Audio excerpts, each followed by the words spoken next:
बोलिए वृंदावन बिहारी लाल की जय। आज हम सब भगवान की सुंदर कथा का श्रवण करेंगे। हम कहते हैं भगवान कहाँ है। कई लोग कहते हैं कि भगवान मंदिर में ही है और कहीं नहीं मिल पाएंगे। कई लोग कहते हैं भगवान है ही नहीं और कई लोग कहते हैं भगवान सर्वत्र है। तो हम क्या कहते हैं? हरि व्यापक सर्वत्र समान। भगवान पूर्ण रूप से सभी जगह एक समान व्याप्त है।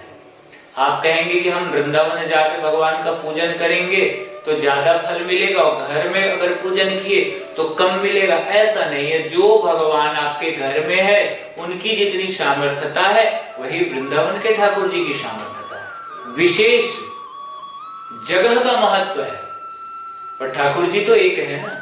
अब वो हर जगह कण कण में घट घट में वही वास करते हैं और उन्हीं की कृपा हम सब पर व्याप्त है। क्यों? क्योंकि हमारे अंदर भी गोविंद बैठे। कहते हैं ना कि हमारे अंदर भगवान है, पर हम क्या कहते हैं? हाँ है, ऐसा कहते हैं, सुनते हैं, मानते हैं, पर स्वीकार नहीं करते। अगर स्वीकार कर लेते तो जीवन हमारा सुलभ हो जाता, सरल हो जाता, पर स्वीकार नहीं कर पाते। केवल मान बस लेते कि हाँ हमारे अंदर भी भगवान वास करते हैं। और जिस दिन हम स्वीकार कर लेंगे उस दिन हमारा जीवन सरल और सहज हो जाएगा। हमारा जीवन जीने का तरीका पूर्ण रूप से परिवर्तित हो जाएगा। कोई कहता है कि हम सब में भगवान, तो ध्यान दे, हमारे दो नेत्र हैं जो अश्विनी कुमार है, परंतु एक में सूर्य और एक में चंद्रमा वास करता है।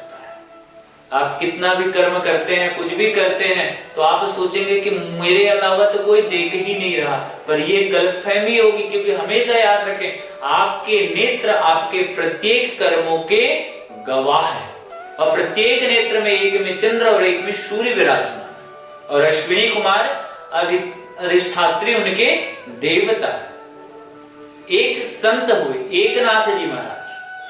एकनाथ जी महाराज बद्र विशाल दर्शन करने गए और बद्री विशाल दर्शन करने के बाद वहां से कांवर में जल पकड़ लिए, एक लोटा, और संकल्प लिए कि आज से मैं नंगे पैर मैं रामेश्वरम जाऊंगा और रामेश्वरम जाकर यह जल को वहां शिव जी पर अभिषिक्त करूंगा।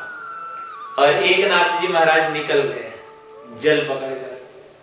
भद्रविशाल में जल ग्रहण किए, जल लिए और पैदल धीरे धीरे वृंदावन दर्शन करते, हरिद्वार दर्शन करते हुए जाने लगे। और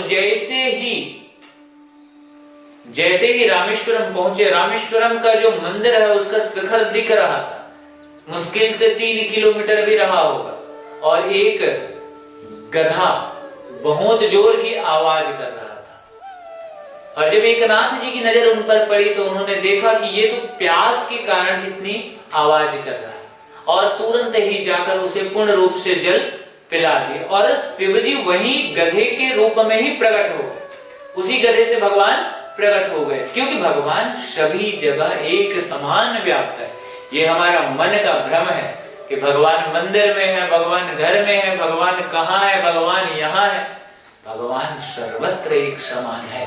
चाहे वो मेरे हृदय में हो, चाहे वो आपके हृदय में हो, चाहे वो जीव मात्र के हृदय में हो।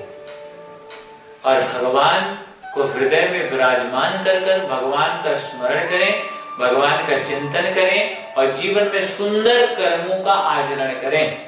आपके आचरण जितने सुलभ और सरल और सुंदर होंगे, भगवान आपके हृदय में उतने जल्दी ही वास करेंगे। बोलिए वृंदावन बिहारी लाल की जय।